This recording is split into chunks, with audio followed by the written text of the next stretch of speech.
Have you ever noticed that when you start a change for real, the people around you begin to feel uncomfortable? They don't say it openly, of course. They disguise it with jokes, advice masked as concern, or that awkward silence when you share something deeper. But deep down, it's simple. Your mental evolution threatens their comfort zone. No one likes confronting their own complacency. Pause for effect. Maybe you're living this right now. You've started thinking differently, acting differently, questioning what you once accepted blindly. Suddenly, you feel alone, misunderstood, judged.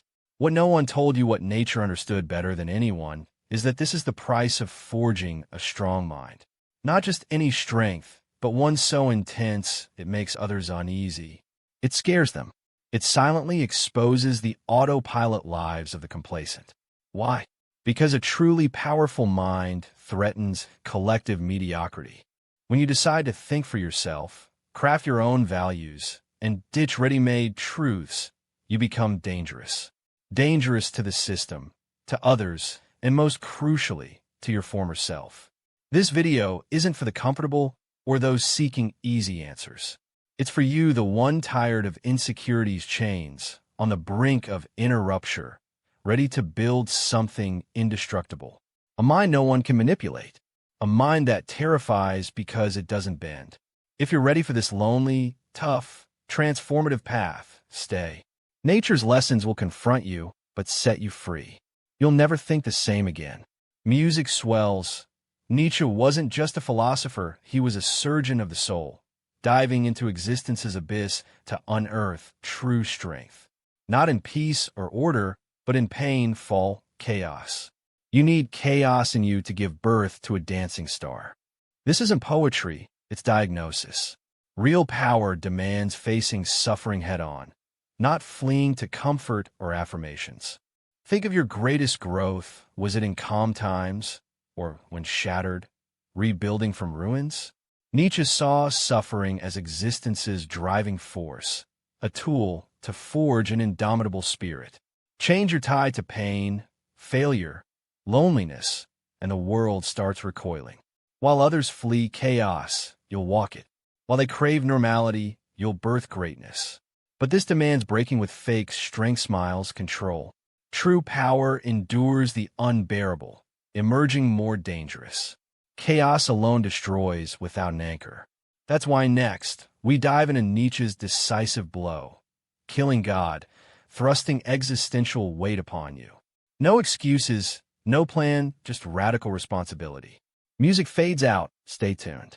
Nietzsche was no mere philosopher, he was a surgeon of the soul, wielding the scalpel of truth to cut away illusions and expose the raw chaos within.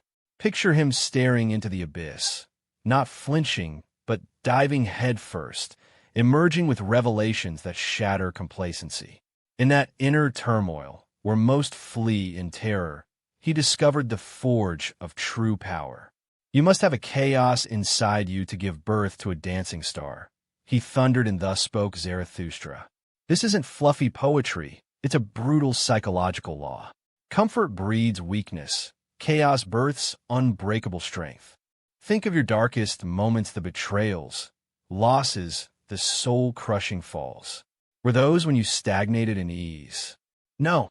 Growth exploded when life shattered you, forcing rebuild from the rubble. Nietzsche saw suffering not as curse, but as chisel, sculpting the indomitable spirit. Abandon childish dreams of painless ascension. Real power demands you embrace pain, not evade it. Stop begging life to soften.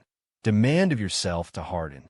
In chaos, mediocrity dies. From its ashes rises a mind that terrifies the comfortable, exposing their autopilot existence without a word. Yet chaos alone destroys. Harnessed, it transforms. Nietzsche's surgery demands you face the storm, walk its winds, and dance amid lightning. Others beg for calm, you craft greatness from the gale. This path brutalizes old notions of strength. No fake smiles, no forced positivity. True power endures the unbearable, emerges deadlier. Your evolution unnerves the herd, but that's the sign you're alive. Dive into this necessary chaos. Let it birth your dancing star. But beware, without an anchor, even gods fall.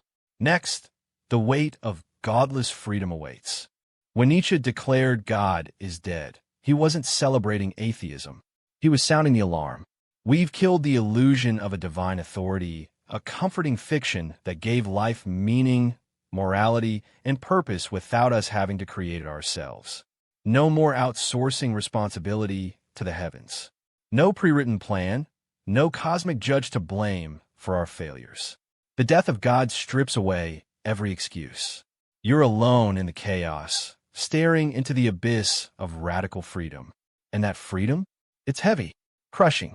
Most crumble under it, clinging to shadows of old beliefs, begging for the comfort of ready-made truths. This is the warning Nietzsche issues through his madman in the marketplace. Who will wipe this blood off us? What festivals of atonement shall we invent? Must we ourselves not become gods simply to seem worthy? Science and reason killed God, but they left us with nihilism, a devouring vacuum where values once stood firm. Without that external anchor, truth itself wobbles. Morality collapses. People drift into apathy, cynicism, the last man who blinks at comfort, fearing greatness.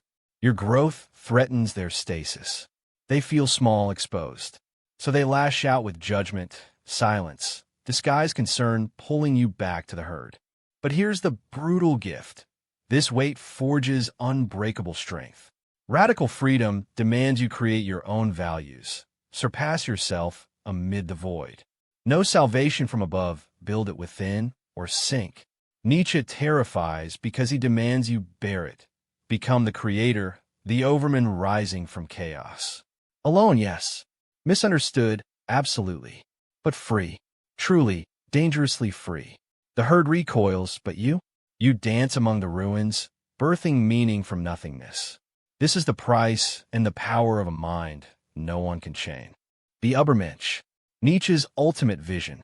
Not a superhero, not a tyrant, but the being who rises above the ordinary man. Imagine standing on a tightrope between animal instinct and divine potential. That's humanity today, stuck, mediocre, chained by herd morality and crumbling illusions. Nietzsche saw it clearly. The death of God left a void, and the Übermensch fills it. This is no fantasy. It's a call to shatter your limits, create your own values, and affirm life in all its raw chaos. Have you felt it? That pull to transcend, to stop apologizing for your fire? The Übermensch doesn't beg for approval. He forges his path, saying yes to joy and pain alike, sculpting reality into his masterpiece. But this birth demands destruction, first killing the slave within you, the voice whispering conformity. What sets the Übermensch apart? Self-overcoming. He masters his drives, blending chaos and order into unbreakable wholeness.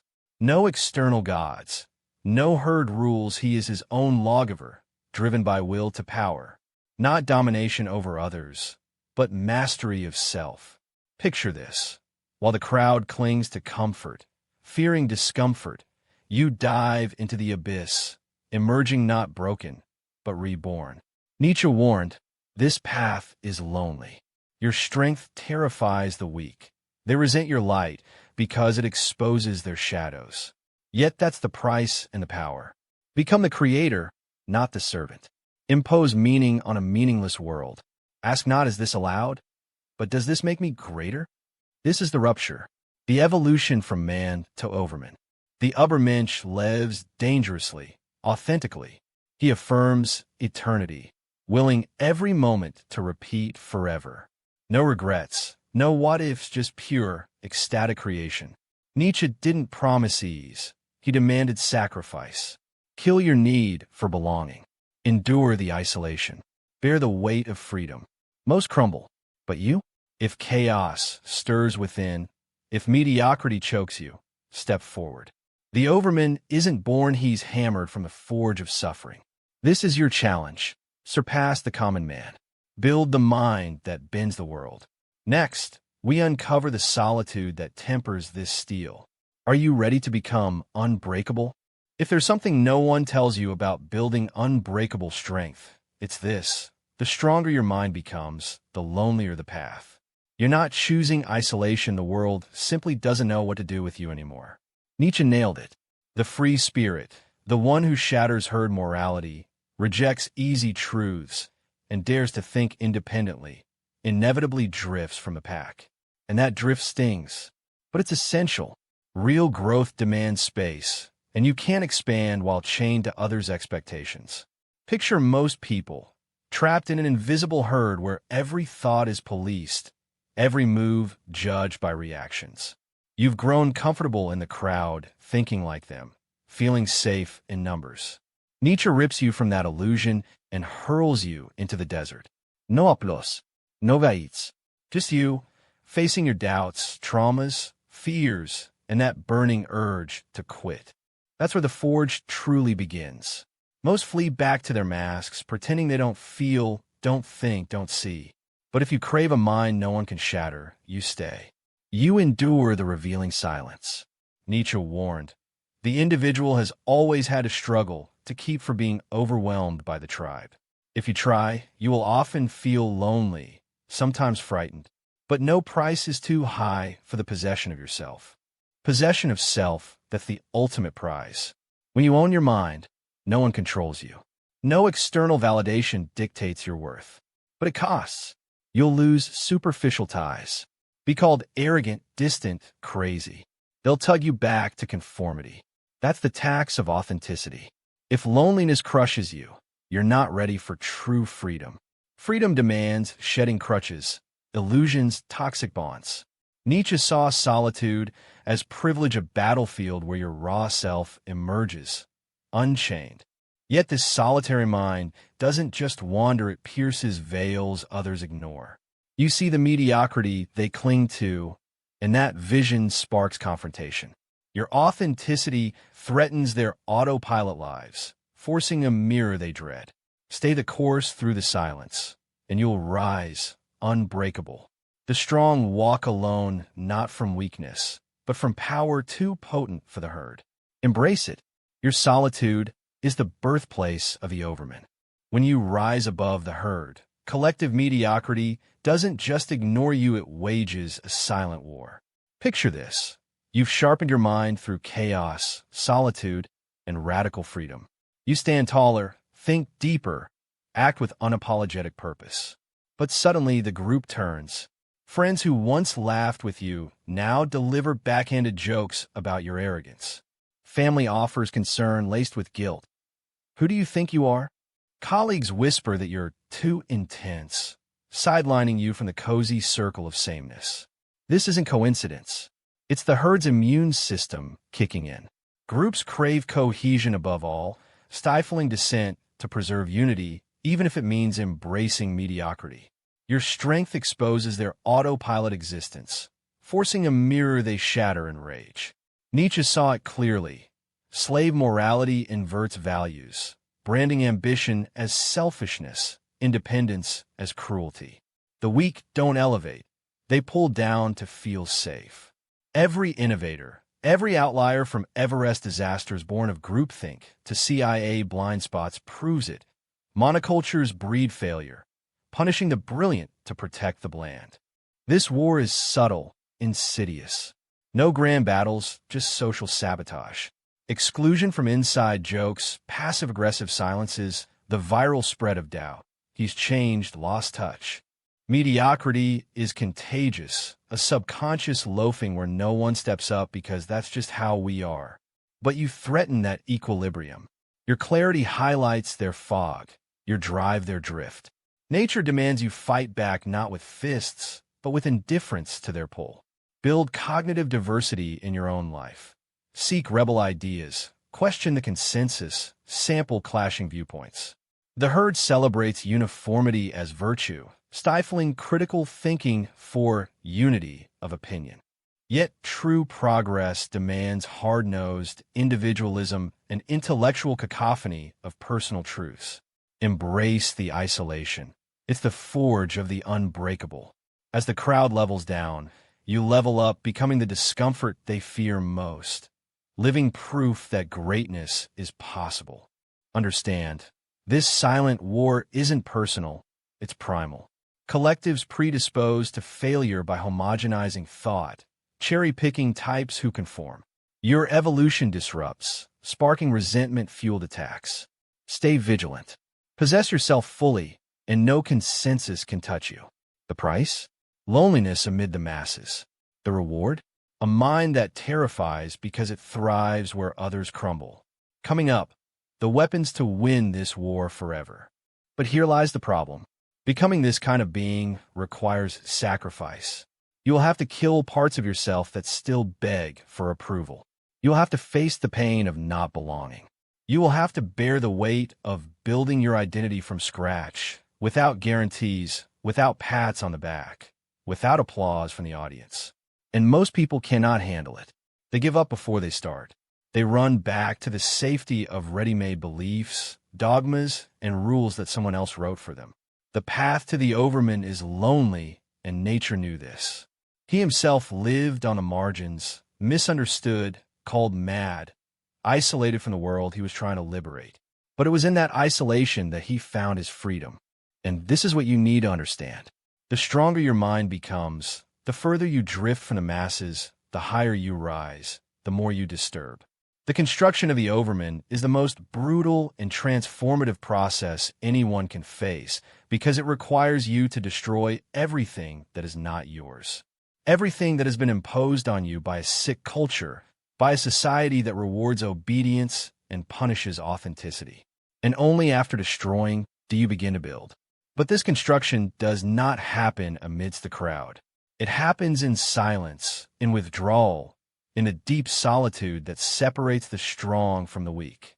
Because the truth is that to become unshakable, you will have to learn to walk alone. And few are ready for that. Are you? The individual must always struggle not to be overwhelmed by the tribe. If you try, you will often feel lonely and sometimes scared. But no price is too high to pay for possessing yourself. That is the essence of the possession of oneself. The rarest and most powerful achievement anyone can attain. Because when you truly possess yourself, no one else can control you. No one else dictates your worth, and no one else can bring you down. You made it to the end. That alone separates you from the crowd, who fled at the first whisper of discomfort. You've journeyed through Nietzsche's abyss, embracing chaos, killing illusions, forging the Overman, enduring solitude, defying mediocrity. Now the truth hits. A mind so unbreakable isn't built for applause.